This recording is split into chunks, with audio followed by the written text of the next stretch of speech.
All right, y'all. It's time to turn those notifications back on. It's ULG De La Ray, ULGK, and ULGJ, and welcome back to the group chat. We got so much to get caught up on.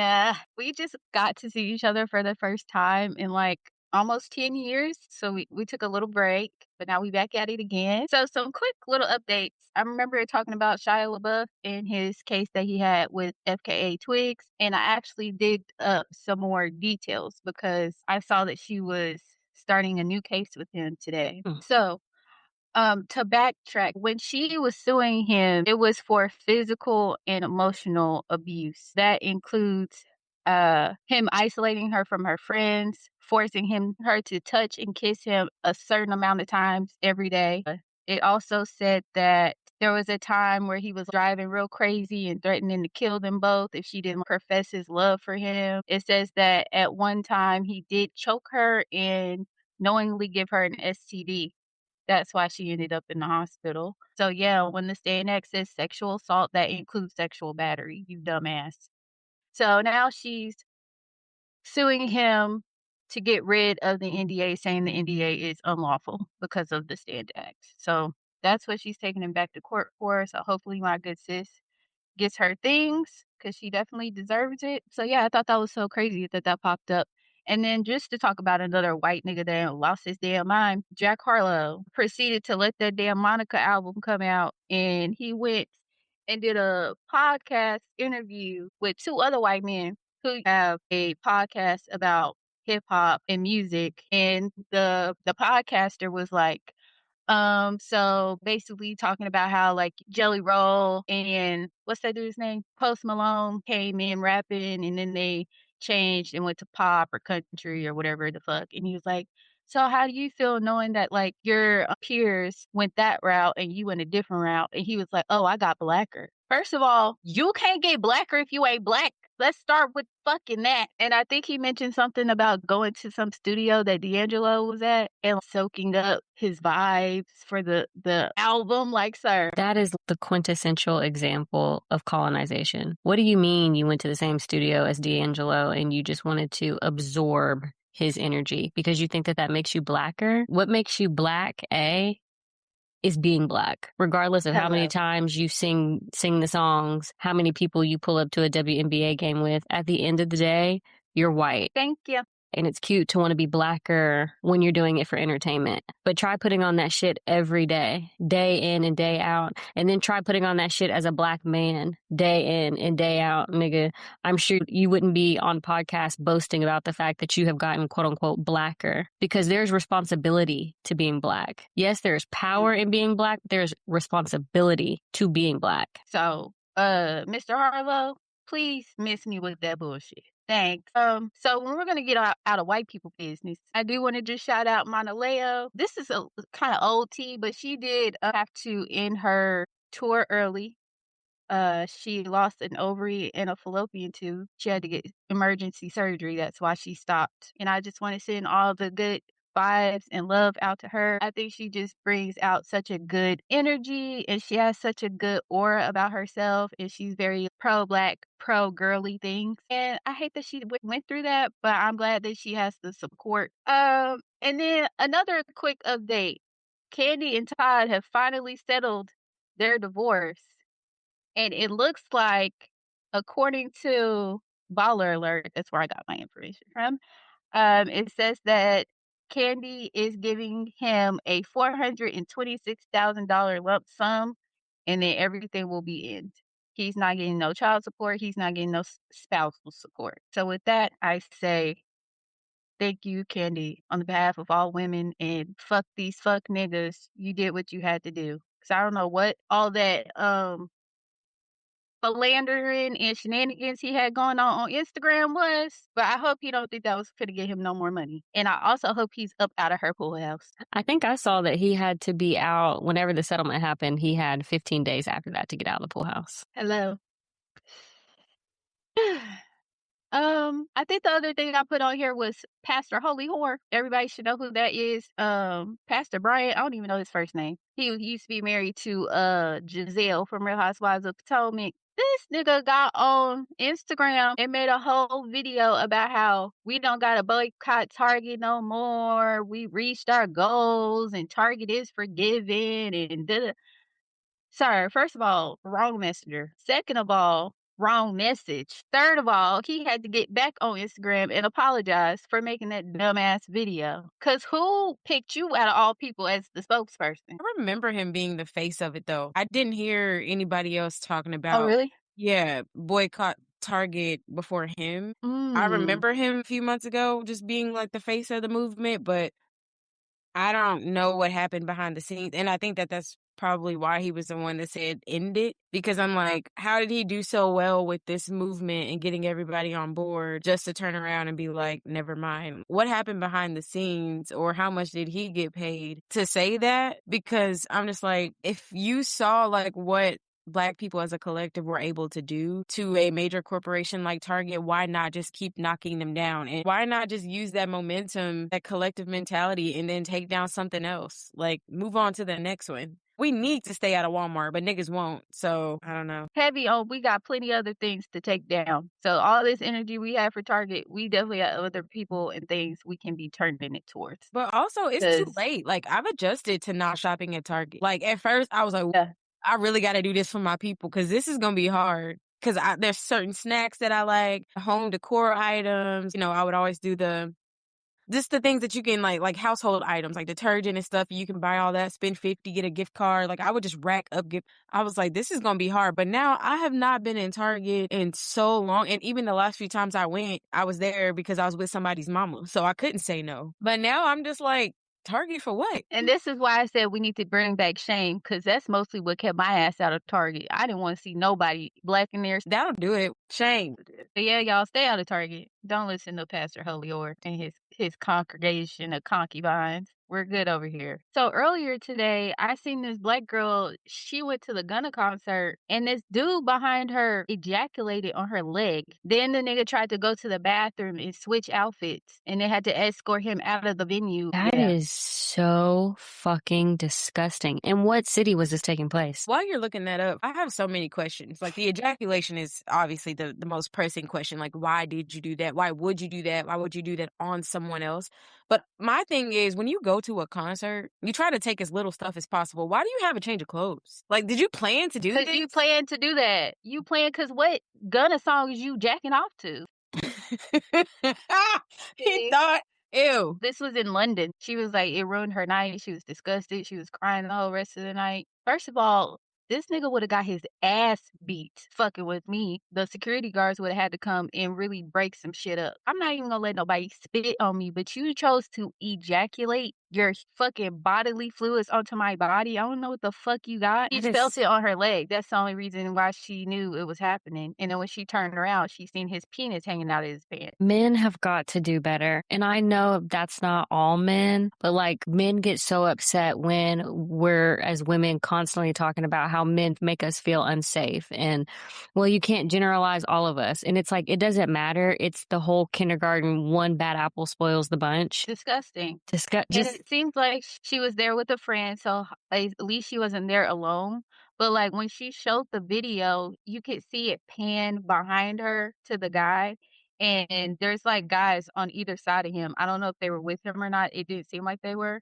But if I'm a man and a girl turns around with her flashlight on saying like, you just ejaculated on my leg, putting hands on this nigga. Cause what the fuck do you mean? We at a concert trying to have a good time and you're being a fucking pervert. Like the fuck? But you know, niggas don't like to step in and help nobody. I'm like, what if that was your sister or your mom or your friend or something? it's crazy that you say that. I literally saw this post earlier today and it was like, it's so sad that we have to say, what if it was your mom? What if it was your daughter? What if it was your sister? For men to turn on the part of their brain that like accesses empathy. It shouldn't have to take that. It should just be the fact that like this person violated another person. And it would be the same like if the dude ejaculated on you. as a guy, I would be disgusted for you. And I would think that your dude friends would step in and be like, yo, what the fuck, bro? And like, do your thing. So when it comes to women, yeah, why wouldn't you? Whether you know us or not, whether you have a mom in your life, whether you have a kid in your life, whether you have sisters or not. Just like how niggas act like they can't really respect women until they have a daughter. Like, nigga, now you wanna use that excuse to be a better person? You sound like Right. them people that be denouncing their letters. Like, please, miss me with that shit. Yeah. So Hudda the Hood Rat lives up to her name yet again. He was upset that her boyfriend Louis like wasn't calling her back or wasn't texting her quick enough. She ends up sending him something outrageous like 150 text messages within like 30 to 60 minutes. Like, why aren't you responding? You never do this. Like, when I don't respond within 5 minutes, you get so upset. You're making me feel like you don't care about me. I'm going to go up to the rooftop and unalive myself. And then I think somehow she finds out that he's at his baby mama's house. So then she pulls up at the baby mama's apartment with Louis's kid inside. I can't remember if it said that she like made threats to like hurt them and hurt herself, but it was all just like, Hudda has been the biggest walking red flag since she stepped foot on the television. But it's like, producers got a kick out of it because it was great for ratings. But in the real world, that's alarming. And then the craziest part about all of this, Louis files for a fucking restraining order against Hudda, but then not even a day or two later, they're back on Instagram all lovey-dovey with each other. So this happened towards the end of February. Mm-hmm. She was sending him photos of the roof she was on. Then when she got to the baby mama's apartment, she was sending pictures of where she was at. Cause she was like, I remember where you pointed at, where the window was. I'm gonna knock on all these doors over here until you come out and see me. The baby mama files to get the restraining order against her, and Louis provides all the text messages to the baby mama. So the only reason she got the restraining order was because you provided the screenshots. Granted, he did text her back and was like, you're losing it. You need help. You need to go seek some help. I don't know Please who miss needs me to with hear this. Anybody who is threatening to unalive themselves because you are not texting them back, or unalive people in your life because you have a delayed response time, you should not even reevaluate that relationship, completely cut that relationship out of your life. And hopefully no one needs to hear that. But just in case you do, that's not normal. That's not okay. That's not safe. But on to better things that have happened in the last couple of weeks. I just want to shout out Michael B. Jordan and Coogler, cast of Sinners, for getting their ones or tens at the Oscars. Even though I do feel like Delroy Lindo should have won his category, I am still really glad that this is a win for both Michael and Ryan. And how do you get Best Actor, Best Screenplay, Best Cinematography, Best but don't score. get Best Picture, They got best score too. Right. They got best for everything. but not Best Picture? Not the damn movie. Wow. The Put Sinners game. in the theaters multiple times. Just went back to the theaters to watch that shit. It broke Titanic's record. Like, it broke so, like, what it did for movie goers and people who don't go to the movies, like what it did for cinema, period. I personally didn't see any think pieces about One Battle After Another or Marty Supreme. I saw so many think pieces about Sinners. I saw so many people inspired by Ryan Coogler's work. I saw so many people inspired by the relationship, the working relationship and the brotherhood with Ryan Coogler and Michael B. Jordan, the cast, like, and it pisses me off because I'm like, Sinners was so inclusive of like everybody's culture. Like the juke joint scene was like nothing anybody had ever seen. Like, I don't get it. I don't understand why it didn't win. I still feel like they played in their face. They played in Delroy Lindo's face. And I just hope he doesn't feel like this was his last chance to truly be recognized as an artist. Because, like, you know, in our community, he is so beloved and, like, revered. So I just hope he didn't feel like that was his moment. Like, or his last moment to win something like that. Because I'm like, look, we don't need their validation, but I do recognize that it is nice. Like, that is one of the highest honors that an actor can get. So, And I think Sean Penn is like 50 something and Delroy Lindo is like maybe in his 70s. mm-hmm. And I think Sean Penn already has like 3 Oscars. So, like and was Sean Penn even in that movie a lot? Because I thought Leonardo DiCaprio was the main person. Well, I guess it Mhm. is supporting role, but Yeah, but I mean, it just I don't know, because I even look at movies different now, like, with a more critical lens, because 'cause I'm always there, but, like I said, it just parts of it were so uncomfortable, which I don't think that that's a bad emotion for a movie to evoke. But I'm just like, are we really? They said it's a love, like a letter, a love letter or something to like the world that we're leaving for like the next generation. But I'm just like, no, you had a fetish, and then you were trying to kill that girl, and then you found out that she was actually your child because you fucked her mama in the bathroom stall. Like it just there was, and I had to go back because I was like, what was even the movie even about? And then they get chased for like 30 minutes. I think we have to remember that at the end of the day, as unfortunate as it is, this game that we call life is rigged. And as I'm sure a lot of Black people, Black kids, whatever, have heard, our parents will always say we have to be twice as good to get half as much. Mhm. White people can do the most mediocre things, can put out the most mediocre things, can just exist and get applauded for it.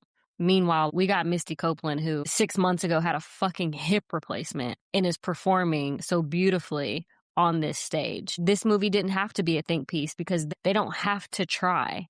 Them being white is them trying. Right, them existing. If Delroy Lindo didn't want to clap, he didn't have to. Like, hello. and that's my thing about being Black. I'm just like, even though I know we expect these things, when does it ever not suck? Like, it still sucks. And I'm like, I wish I was at a point where I'm just like, yeah, this is expected. It sucks well, but I'm just like, that's not fun either. Like, I don't know if I ever want to get used to like being disappointed because white people win things that they don't deserve and we don't. All right, y'all. Now that was a lot of tea to check in with. So, um, all right, Lover's Lane is a continuation of the jealousy topic we were talking about last time. I know last time we talked about jealousy in relationships. There was something though that I wanted to touch on that I forgot to talk about last week, which was about men being jealous of other men who are in relationships. I saw this video where this guy was with his homeboys. His friends were making fun of him because his girl called him like 6 or 7 times within the span of the time that he was hanging out with his friends. And they were like, bro, don't you get tired of that shit? Why she keep calling you? And he was like, no, I don't get like, that's my girl. She calls me for everything, and she should call me for everything because I'm her man, I'm her protector, I'm her provider. If she's not calling me for something, she's gonna be calling somebody else for something. And I was like, I know that's right. Because I feel like, and I'm not saying like he didn't say that they were jealous of him and that's why they were saying what they were saying, like making fun of him and talking about don't you get tired of that shit. But like it feels like y'all are a little jealous that y'all ain't got nobody hitting y'all up asking y'all for shit.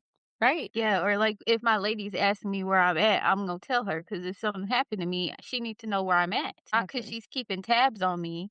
I don't Right. think niggas realize that. When we try to know where y'all at, we're trying to make sure you're safe. You're getting to your destination, which you should also be doing for us. But like y'all niggas ain't fucking invincible. No fuck. Now, I'm sure there are women who do, you know, are trying to keep tabs on their man because they're trying to keep tabs on their man. But like when we're talking Hmm. about women, we're talking about this circle right here and like healed, healing women. Yes. So if you have friends, men, if you have friends who are trying to make fun of you because you treat your woman the way that she deserves to be treated, fuck them. And those people aren't your friends. Reevaluate. I like how he said, if she ain't calling me, she gonna call somebody else. Because if I gotta call my daddy for some shit you should be doing, you gonna get embarrassed. Okay. That makes me think about this one time too. One of my exes, when I brought him home for Christmas for the first time, it was like a small group of us. And then we had like some close family friends, and we were like glued to the hip. I think he had his arm around my waist or my shoulders like the entire night. And one of my guy friends was like, "Yo, she ain't going nowhere. She's all right." And he was like, "I know she's all right, but like I want her to know that I got her. And like if I'm not giving her attention, somebody else is going to give her attention. So like we're good." I was like, "Okay, that's cute, honey. That's real Where he at? cute." Well, Oh Lord, sir. But I do definitely feel like niggas do be jealous of each other. they do, especially when they They have a woman in their life. or things too. I feel like they get real jealous about like cars and money and materialistic things. It's like y'all aren't even putting in the effort to get those type of things. So why you mad? You Exactly. can't keep a job, but you mad because your friend who got a career got shit. Like what are we talking about? Friends call them Those the tangibles. They're just like, oh, he got money, he got a job, he's nice looking. Like they think that that's literally all there is. to being a man. This your worth is fully tied up in that. But I'm like, how many terrible rich men have we seen? Like, look at the NFL, please. The Like, NFL, and a the lot of them niggas are NBA. fine. Yeah. You know what I'm saying? It's like it takes more than that to be decent. And if you want a decent woman who's not gonna put up with the BS, you need to have some kind of substance aside from your money, your looks, your career, what kind of car you drive. Because you can get in a I've wreck seen and the total your car, or like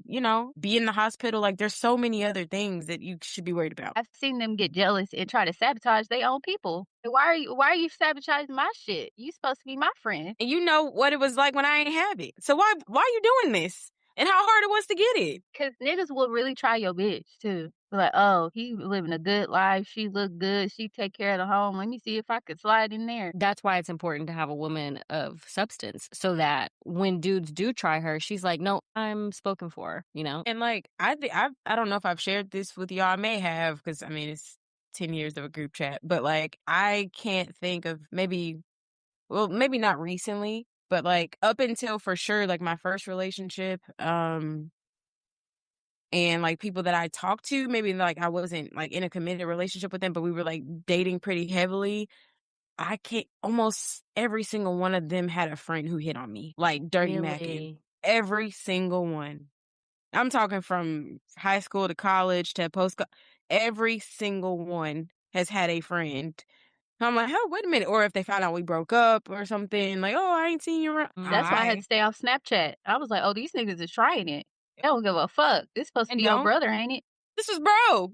Bro was at the house. Damn, I wish I met you first, head ass. Like, what? What are we doing? I don't think that I've ever experienced a partner's friends hitting on me, but I have experienced some of my girlfriends' husbands hitting on me or their Yikes. partner. And the most uncomfortable, I think I shared, The one that I'm thinking of? Or, probably. okay. Probably. If not, we'll put a reminder in the group chat. But like that was the most uncomfortable situation of my entire life. When you said girlfriend, I was like, maybe I was thinking about, okay. Yeah. So uncomfortable. And I'm like, y'all really, and like he pressed and pressed and pressed and pressed. And I'm like, if I wasn't a woman of substance, I would have been like, shit, okay, come on Right. down Because here. You know? had he done that to me, I would have required hush money. Okay. Listen, with all these other broke friends that was saying shit, you get on my face. But that one, oh, you're gonna have to cut me a check. 'Cause you're bold as fuck. So bold. And it's like, But in that was situations extra. like that, I'm not the first person that you've done that to. As Can't close be. as I am to, no. Mm-mm. And Right. they'll shoot your shot regardless of how you carry yourself too. I was trying to tell somebody that years ago. I think I was actually just talking about like us being a line. Like they would go down the line and they were like, no, they don't approach you if they know you're not like that. And I was like, since when? I was like, they're gonna try until they, it's like throwing spaghetti at the wall and seeing what sticks. They're like, "I'm gonna do these little things, and if she responds this way, that means she's probably going." It's like, "No, sir, I'm trying not to get your ass beat, honestly. That's why I ain't tell my nigga that you been in my fucking, Listen, sliding up on my stories and shit. Cause then he gonna be over here sad and ain't got nowhere to go, nobody to play games with. I ain't got time for that shit, literally. cause I'm not giving you no play. You ain't getting no play from no other bitches, so." Right. It's I'm like, are there not enough people in the world for you to fuck off? Goodbye. Like, what do you want with me? When I was just in a relationship, there were so many guys, because y'all know how I post pictures on Instagram every day after I work out. Mm-hmm. And Mhm. there would be so many guys who would be like, "Oh my gosh, you look so good," or, "Can I take you out on a date?" One guy who I used to work with back in Kentucky was like, "What the fuck? You're not supposed to look like that. What you been doing? Da da da da da." And I went on Instagram and gave a PSA, which they probably already knew, but because I never posted my partner, I just wanted to make sure people were understanding where we're at. Hey, I'm in a relationship. And even if I wasn't, don't come for me unless I send for you. Please back the fuck up. Like, if you're not giving me a just clear cut compliment, because there's a difference between coming at somebody and just being like, "Hey, you've been doing good," or "Hey, I Right. think I see your muscles coming in." Like, "Thank you. I've really been trying." And then there's some niggas that just take it too far. It's like, "All right, Mm-hmm. nigga, you trying it." Yeah. Mm-hmm.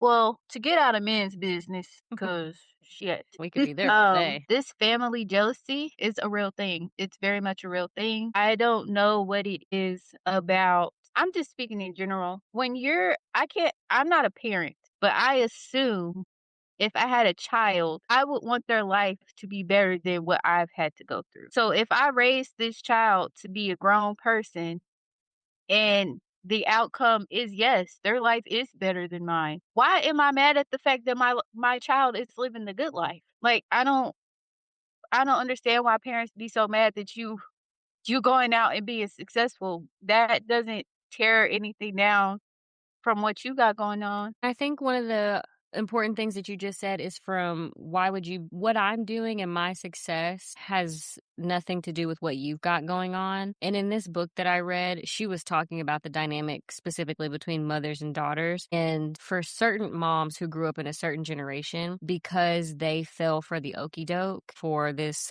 you have to be at home, you have to have this type of job, and you have to submit to your husband, and you got to make sure you cook all the meals and clean all the dishes and make sure the house is clean and all that stuff. When they see their daughters not subscribe to that, and they're living a Mhm. life that looks liberated, they get Mhm. jealous. And then that jealous turns into them being complete and utter bitches. I can't imagine being in a relationship with my mom in which she was jealous. My mom is my biggest fucking hype woman. My biggest.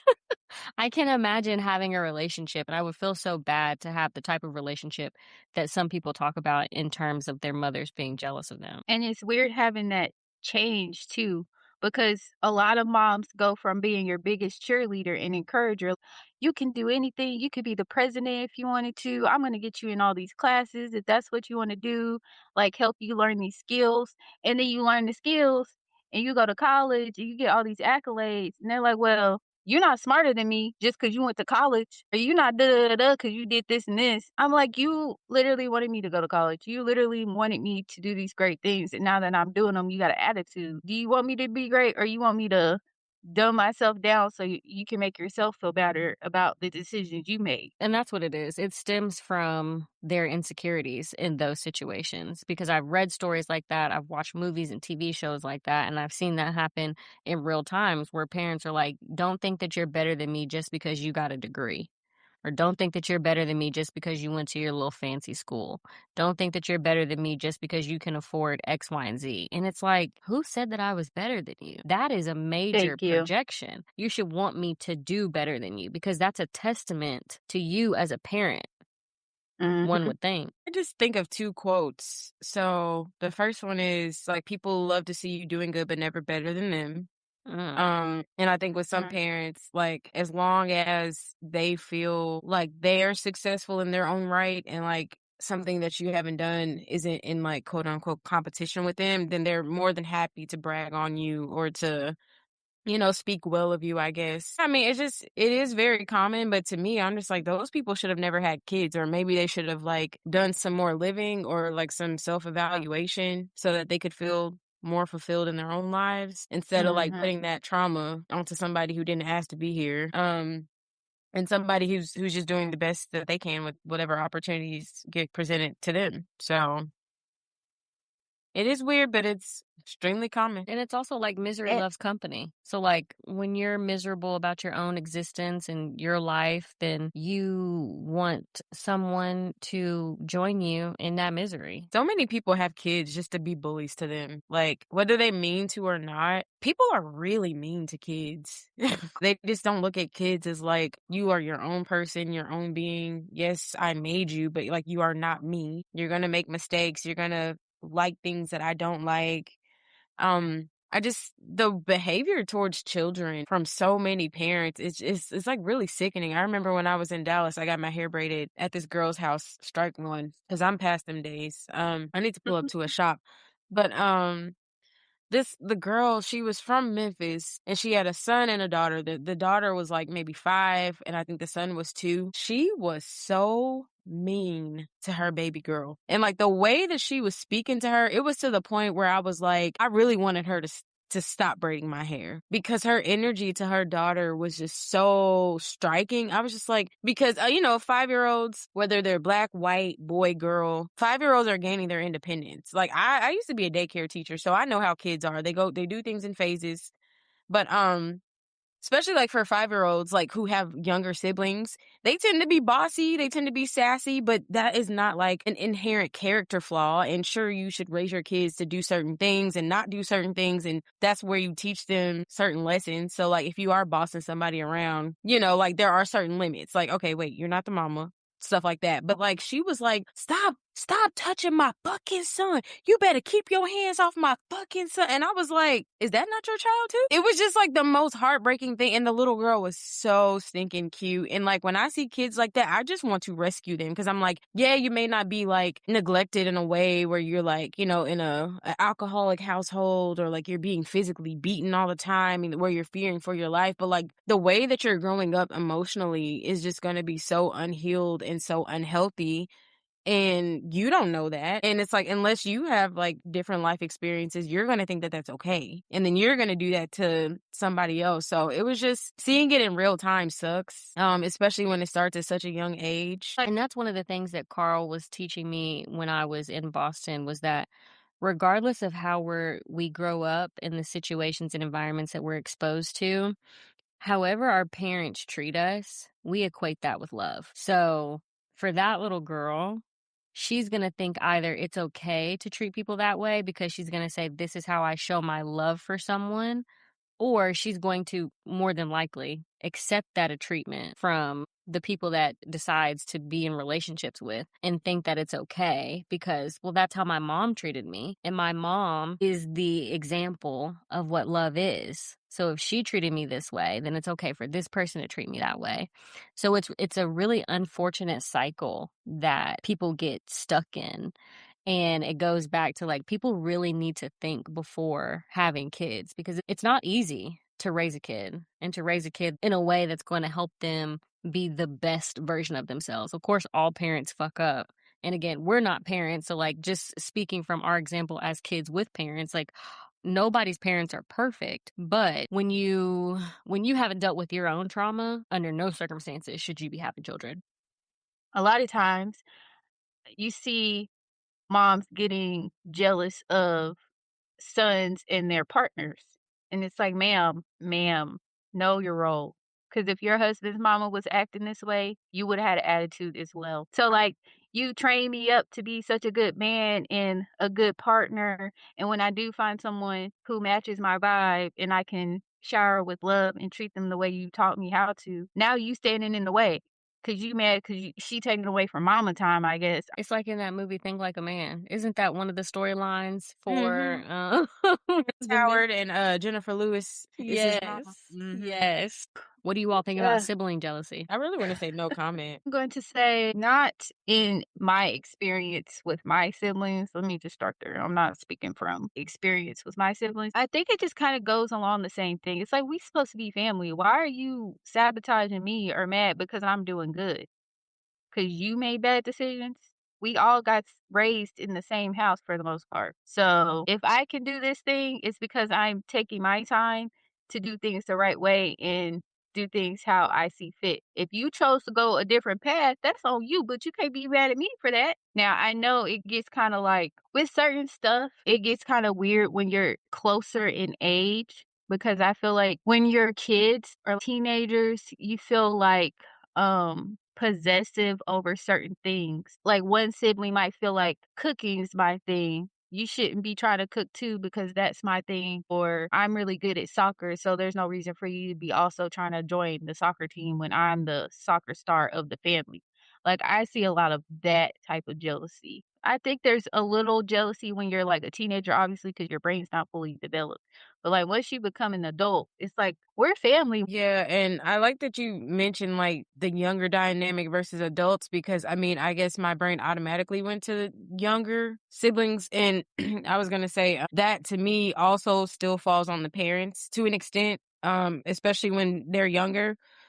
That's why I think people should be emotionally intelligent when they have kids, because if you can spot like a jealousy dynamic in your kids that you know isn't normal or unhealthy, it's on the parents to fully, like, I think, and like I said, not, I feel like I always got to say that I'm not a parent, but like it's on them to help them navigate those feelings and like that dynamic as best as they can. But you know what I mean? Like, you can do this too, or maybe they need to take some time with the other child and be like, okay, well, let's explore what you like. Because are you doing this because you just see them doing it and you think it looks cool and they're really good at it, and you think, or is there something else that you'd rather do?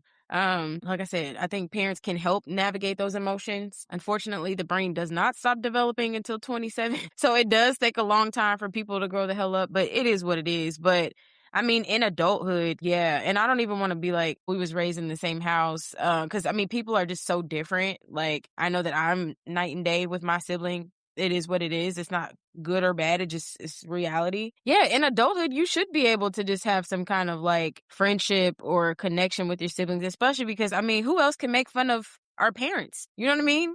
Like, we supposed Yep.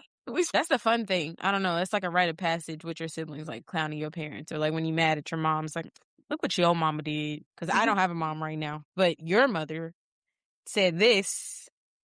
So yeah, I like sibling like dynamics, like when the siblings are actually like, And to piggyback off what you said, I feel like parents can induce the jealousy because why are you pouring everything into the first kid and not doing shit for the rest of your kids? Or you didn't do shit for the first one, but you want to put all the energy into the other ones. It's like, damn, you want to invest in what the fuck I wanted to do when I was that age, or like you didn't start caring till you had this kid. But I do understand sometimes people don't deserve certain things because, like, no, I'm not going to invest in you if you acting crazy at school, not getting good grades and stuff. Like, that needs to be identified. Like, look, we're doing this for your sister because she's getting grades like she's supposed to be. Not, I'm just focusing on her because she's the oldest and that's who I put all my attention on.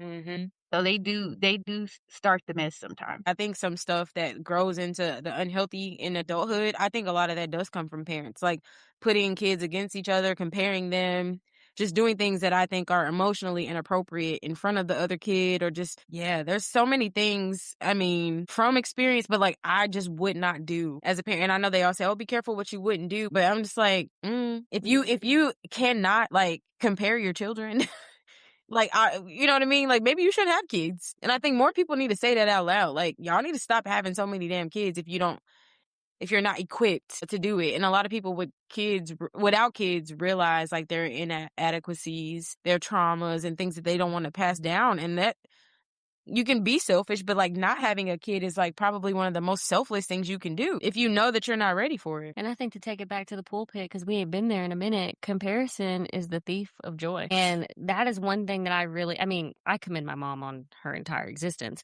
but it would have been very easy for her to compare me to my older sister. Destiny's super fucking smart. Like, she was teaching people how to read the encyclopedia when she was like 3. She only spent 1 week in 1 grade because she was so smart. Now me, on the other hand, I'm dead. education wasn't really my strong suit until I got to college.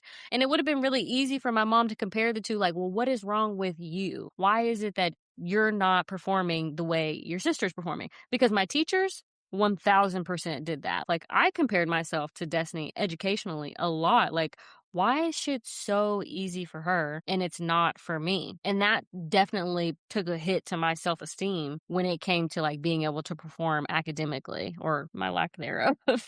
And I feel like my dad kind of does that. Like, oh, Destiny doesn't do this, or Jalen doesn't do this, or Dewana doesn't do that. And like, I know he means it well, but like, if we weren't in the places that we were, if we didn't have the moms that we had, those statements could have been very dangerous for him to constantly repeat, you know? And to add on to the parents inducing jealousy, the blended families. Like, niggas will have babies and then go and, I guess, heal and realize their faults and things like that, and then treat their newer kids better than they treat the older kids. And it's like, it gets to a point where I feel like they need to just say the shit out loud. Like, we as the children see it. So there's no way that you as the adult don't see it. And I get it. Like, oh, okay, you're older now, you're making more money, you feel like you have more opportunities to do this for the younger kids. But I think they should also acknowledge that to the older kids because we see that stuff happening. So it's like that can create some jealousy, even if you're not purposely becoming jealous. Yeah, a lot of parent-child dynamics in relationships can be healed if parents would just say out loud, "You know what? I know I didn't do everything right. I fucked up, and I'm sorry. I Mhm, didn't know better then, or I was tired. I was stressed out. I did this alone." Like so many things, especially as you get older, you empathize because you know that they're human. You know that they're people. You know that they make mistakes. But I think, especially with like some of our parent generations, it's like they just refuse, like to just be like, mhm. "I did the best I could." Correct. You did do the best you could. Thank you. And two things could be true. It could have been your best and it could have been absolutely damaging for me. That's just the reality. Yeah. And nobody is trying to drag you over the hot coals, you know, because you were super young or scared or tired or overworked. Like nobody's trying to do that. We just want to like, hey, I see you and I had a hand in this. And the stuff that you still Mhm. deal with that you're not allowed to talk about because you're grown now, you know, because society looks at you like you're like wounded, so you just gotta pretend like all this stuff that I had a hand in, my bad, you know? What can we do now? How can we make it better? But sometimes it's like the damage is already done. No, you can't do anything, but thank you. And accept that too. Yeah.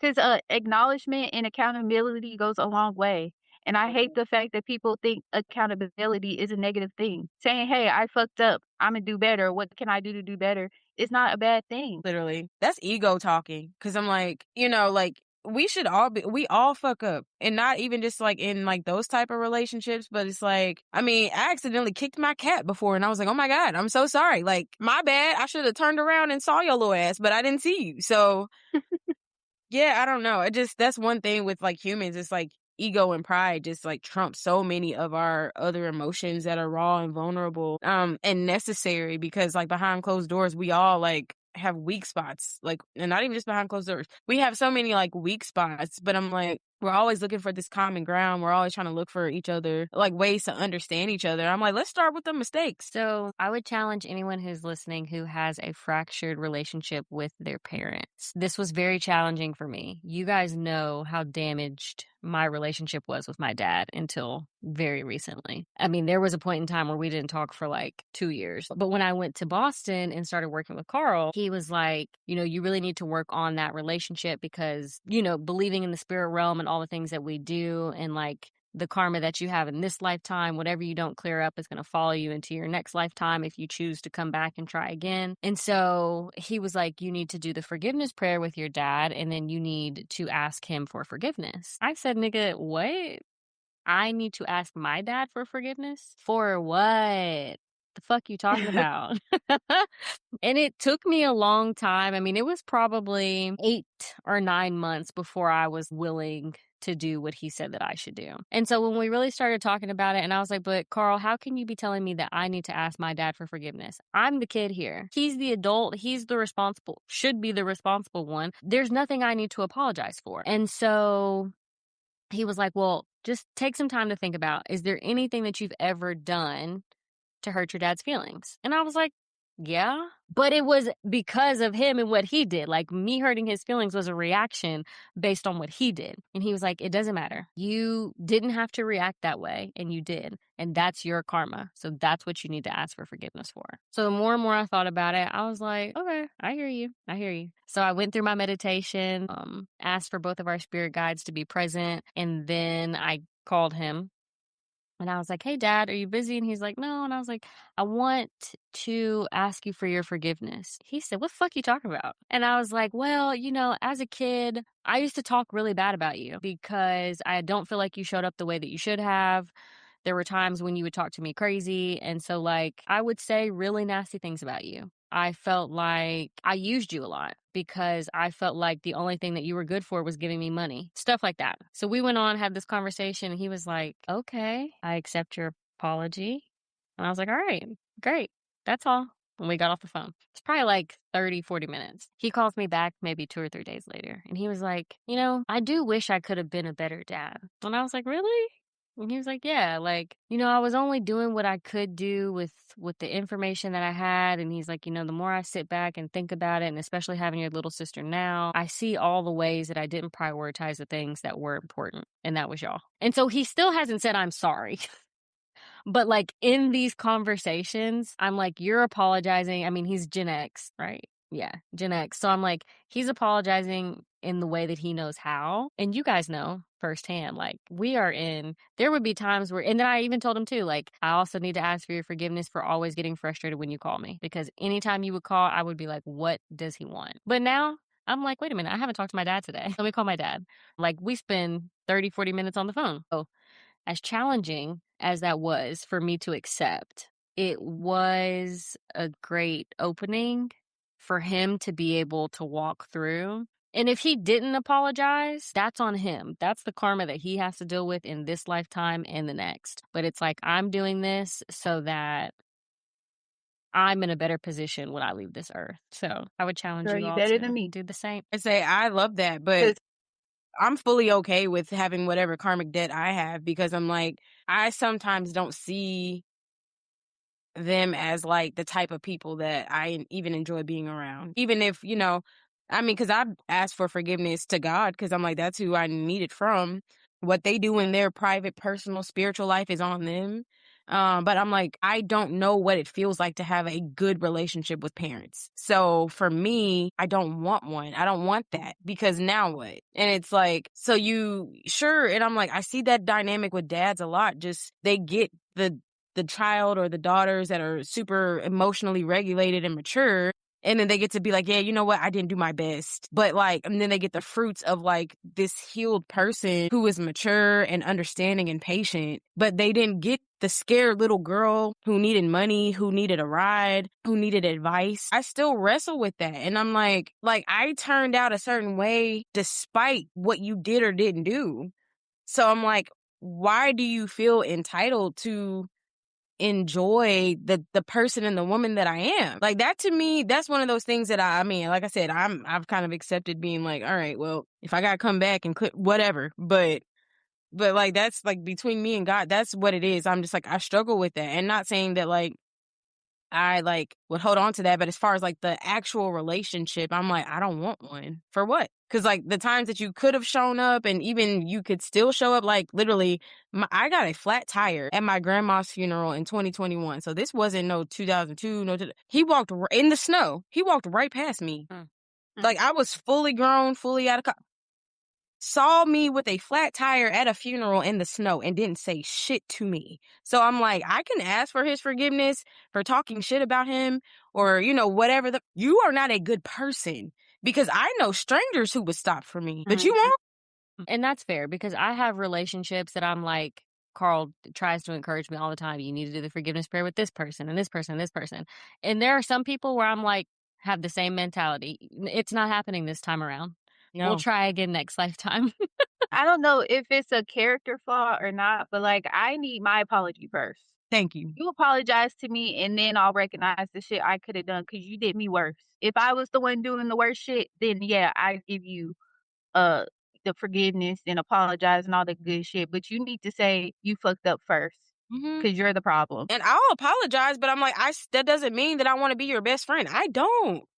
Mm-mm. I literally don't. Like, I'm just like, I feel it don't sound like it, but I'm like, I've got fulfillment and love and care and protection from so many other people in so many other ways. I don't need your fake, forgiveness because you circling the damn drain. You see what I'm saying? And you trying to like get yourself right before you meet the Lord. Now you want to be all my bad. Mhm. No. Right. And that's the thing, like, my dad and I, even though our relationship has always been tumultuous, we've always had some sort of a relationship.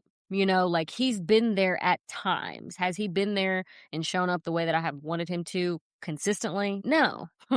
But he's been there in different pockets. So it's never been like, well, outside of those 2 years, it's never been like we go decades without talking or any sort of acknowledgement. So I totally hear what you're saying. Mhm. And I feel like the things seem more significant when you're older. Like when you're younger, it seems bigger because your brain is small. You can't really like comprehend everything that's going on. So just in your head, you're like, my dad sucks. Oh, my dad doesn't do this, blah, blah, blah. But when you get older and see the shift, it's like, well, damn, I'm older now and you still can't show up all the way for me, but you're showing up for my younger siblings, just to give an example, I do feel like I'm sorry, Dad, if you're listening to this, it's just the truth. I feel like when I was in college, I was near my dad. I was in the vicinity of where he lived, and I feel like a lot of times I could have gotten a lot more support when I was in college, and that was the time that I needed the most support because I was just out here in the world on my own, and the only time I would see my dad was when he would come get me when the dorms were closed. My dad lived 45 minutes away from my school. He never came up to visit me, to come up and just go get dinner, bring my siblings to come see me, nothing. And I feel like that was like a developmental part of my life where I could have used I wasn't talking to my mom at the time. There was a point in time where I didn't talk to my mom for like 2, 3 years. And that was the time when he should have stepped in, but I felt like all his attention was on my other siblings. So it's like, "Damn, I didn't get you when I was younger. I didn't get you when I was older." And now I'm to the point where it's like, I'm grown. I've done what I needed to do. I've learned my lessons. But yeah, that acknowledgement and that accountability would go a long way. And I think especially with me, my whole life has been, you've got to be the greatest, you've got to be the role model for your siblings because they're looking up to you. What are they going to do if they see you doing this and doing that? But it's like, damn, if I'm the oldest and I'm supposed to be setting an example for everybody, you would think I would have some sort of support. Yeah, we So need to stop that with the oldest siblings because I'm like, they are just because you're like you are still a child, you're still figuring it out. You don't have a guide, so I'm just like the pressure that's put on older siblings is like low key disgusting to me. And I will say, for me personally, like having worked on this relationship with my dad, I also felt like was divine intervention because when I tell you all that he has been so supportive throughout this breakup, and it's like now that I've gotten over my shit, I can see like all the good qualities in my dad, which before I was just like, you're so fucking annoying. Go away. Stop calling me. But now, like, I can see all of like his really, really good traits. And I'm so thankful that we're in this place for that reason. So I feel like moving forward, bringing it back to like romantic relationships, I feel like now I'm in a position to where it's like, okay, I do have an example of some, okay, not all, because we know my dad's a rolling stone at the end of the day. I do have an example of some of the traits that would be important to me in having a lifelong partner, you know? No, for sure. But yeah, I could go on for days about this. So I'm just going Same, to and leave it there. I can't tell all of my business, but I mean, y'all know a Right. lot, but it is what it is for me. It's like I just like God got me. God got you. And your guy friends got you. And we got you. Do you feel like since you and your dad got a better relationship when you're older, that he feels more like a friend than a father figure to you? That's a great question. And I think about this when I think about my relationship with my mom, I look at her like she's my best friend. But my mom also raised me, so like I feel like there was a point in time where it's like, okay, you're not my best friend. Today you're not even my friend, you're my mom. Mhm. But like we're in a place now where like I talk to my mom about everything. Even when I first moved in here and like I had my sex toys out, she was like, "Jalen, put it away." I was like, "Why, mom?" She was like, "'Cause you're my kid." I was like, "But you're my best friend." She was like, "No, it's too much." I Yeah, was like, there's a limit. "Okay." Whatever, news to me. Um so I feel like when I was younger, I think my dad was being what he thought a dad was. But because Mhm. he had us so young and we know men develop slower anyway, I don't think he really knew what it meant to be a dad. But I think he thought that it had to be like this toxic macho, it's my way or the highway type shit when we were young instead of Mhm. just like, and I think he was very much also like, because I'm your father, I deserve respect. And out of Mhm. all of us, I was like, that's not gonna fly with me. If you want respect, you have to give me respect. And then I'll give it in Yep. return. But you're not, just because you have the title of dad doesn't mean that I'm just going to respect you. So I think that he's past like the toxic idea of what a dad is. And it's just like showing up and doing what a dad does. And then there also is space for us to be able to talk like friends. Yeah. And not to say that my dad's a bad dad. He's a great dad. I just think, like you said, he was doing what he thought was dad stuff at the time. And like when I was younger, we lived in 2 different states. So my dad was involved as much as he could be. Like he called and talked to us. whenever we had breaks at school, we would go see him and live with him during the break. So it's not like he was a deadbeat or he just wasn't around. I just feel like in his head, it was like, okay, I'm the dad, so I got to provide. I got to send this money for child support. When they're here with me, they have a place to stay. Like he was good on those ends, but I just feel like I didn't get the lessons that dads usually give out or like lessons that I see my sister getting. I didn't get that when I was that age. So I just thought that was interesting to think Yeah. about. And I think for dads that are our age, it goes back to that book. I think I've referenced it before by Jason Wilson, The Man the Moment Demands. They were brought up on I'm the provider, I'm the protector. But then there's all these other traits that you need to develop in order to become a comprehensive man. And I feel like my dad is working on becoming a nurturer, which is very awkward to see him do. Cause like even when he Mhm. gives me a hug, it's like a little awkward church hug. And I'm like, what the fuck is this? You're my dad. Embrace me, sir. Mhm. So yeah, he's working on it. He's working on it. Yeah. I'm so dead. I love that for you. Yeah, y'all have come a long way. Woo. Long, long, And long. it's nice. I think when y'all do interact now, you can't even tell like that it Mhm. wasn't in like the best place. So it just seems like, oh, that's Jalen's dad. It's normal, you know? Yeah. But shout out to my mama because she was a single parent. She was a single mama and a single daddy for the longest. Hey, we see you, Period. Auntie Curl. We see you, girl. God and Granny. Shout out to them too. I Pull up love on my girl that. at the cemetery. The grandmas is gonna step up every time. Goated. And she was already old when I was born. Like my granny old. She was. I think she was like in her 70s when I was, you know how some people's Oh, wow. grandmamas be like Oh. 50, something real Mhm. cute. Nah, I was at my granny's 75th birthday party playing a little Amazing. keyboard when I was like 6. So, I mean, that's And all I I said. know she did not play. Listen, stood there proud when we cranked out our little happy birthday tune. Somebody was on a clarinet, somebody was on a violin. We sounded terrible, but she was standing there proud as hell. Not Oh. y'all had a band. Listen, me and my cousin, my sister and my cousins, we all say just the 5 of us. You know, the song Just the 2 of us. We always remixed it and said just the 5 of us. Listen, we tooted and hooted and Granny stood there with her arms folded smiling. Listen. Like, look at Cute. my babies. Know what I'm saying? So the lover girl lesson for this week is going to be no one can make you feel inferior without your consent, lovers and friends. Keep that in mind for this week. Cause honey, the white people is out here trying to tear us down. Mm. You know what? And so are some of the blacks. With that being said, I'm going to just carry that in my heart at work. Okay? Mm, Because yeah, I just honey. got one that is trying me. But you know what? God is able. That's the nicest way I Hello. can say anything. But yeah, a speckle of blacks be doing it too. Mhm. Show do. Mhm. We see you. Um to wrap up, I don't really have much to update on. I just want to say I'm so glad I was able to finally see you guys in the flesh after so long. We cannot go that long again without us all being in the same place. We didn't even do anything crazy. A lot of people are like, "Oh, how was it when your line sisters came?" And I was like, "What did y'all do?" And I was like, "We literally did our photo Slept. shoot, slept, and watched TV and talk shit." I was very glad to see y'all. It felt normal. It didn't feel like, oh my God, this is a reunion. It didn't feel like Mm. that at all. Uh-uh. I soaked up the weather. Because as soon as I touched down, I was shivering. Okay. It's hot now today, but it was like 80 degrees today. We have a freeze warning on Saturday. So, Father God. Mm-hmm.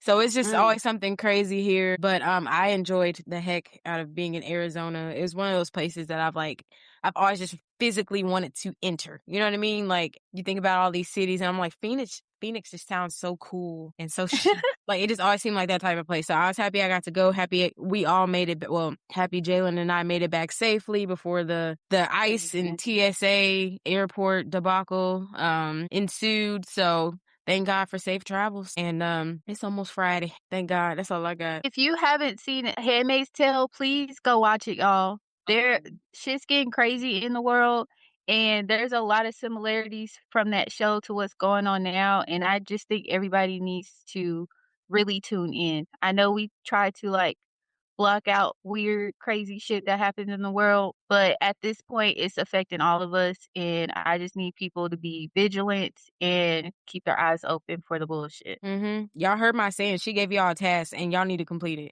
That's all I'm gonna say. Cause Please. she gave me the task and I'm going to watch it. Okay. So like I said, she gave you a task. You need to do it. If you know, you know.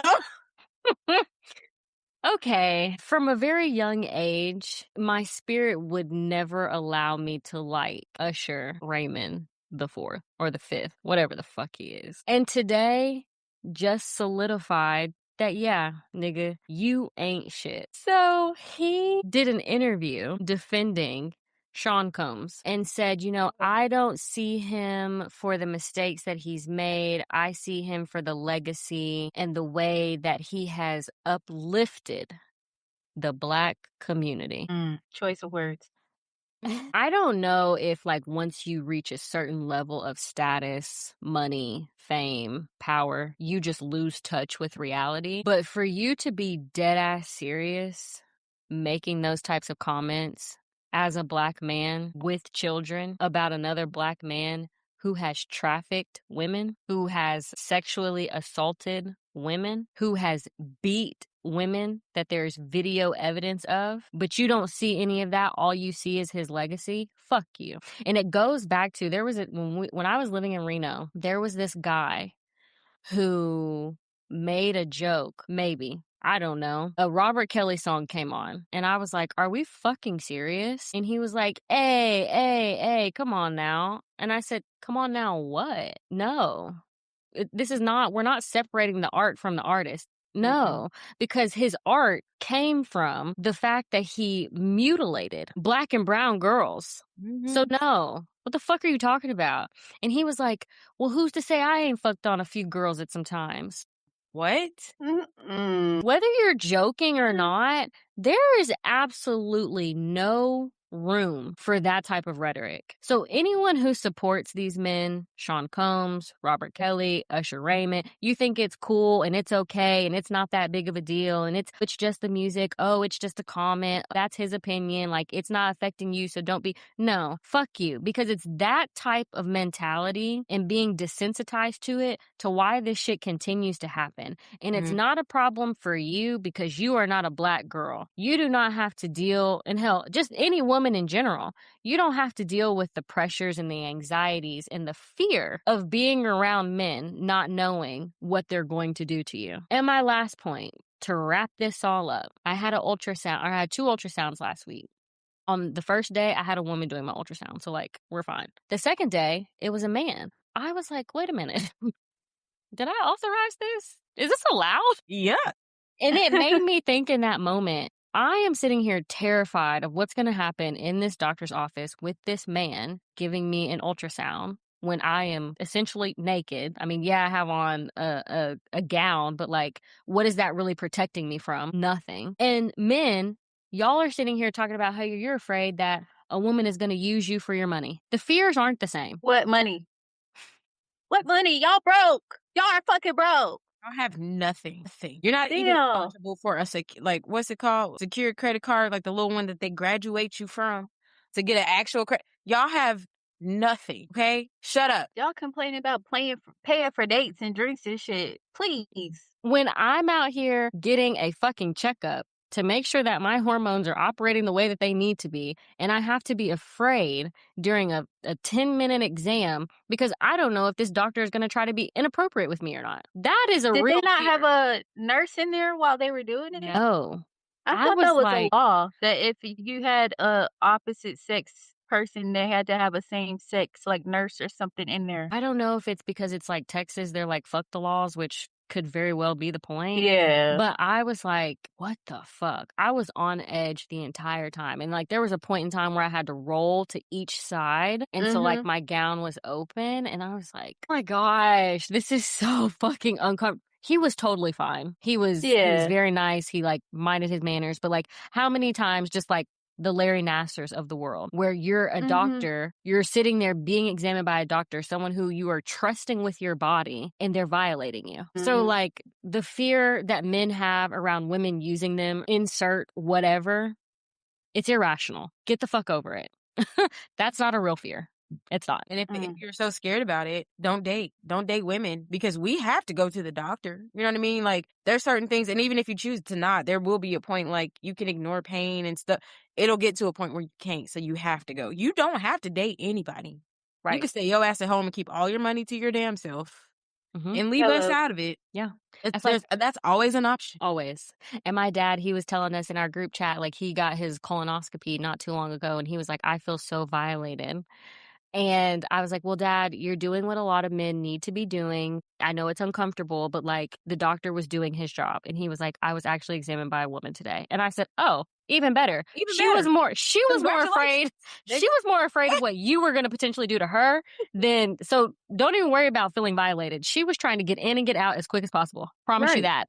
But congratulations, And because you were in good hands with the woman. So Period. thank you're you. welcome. And trust me, we not trying to look at no gooch booty holes and all that. We Hello. trying to get in and out. Thank you. Sorry. Like what? So lovers and friends, You know? go get your checkups. Go to the doctor. Take Mhm. care of yourselves and mind your own business. Please. Mhm. All right, y'all. We're Unless gonna it's humanity at stake. Then we all got to mind each other's business. But all the other shit, stay out of it. Yeah. +1 on that. It's been a good catch up, y'all. We're gonna put y'all back on D&D. Until next time. Bye.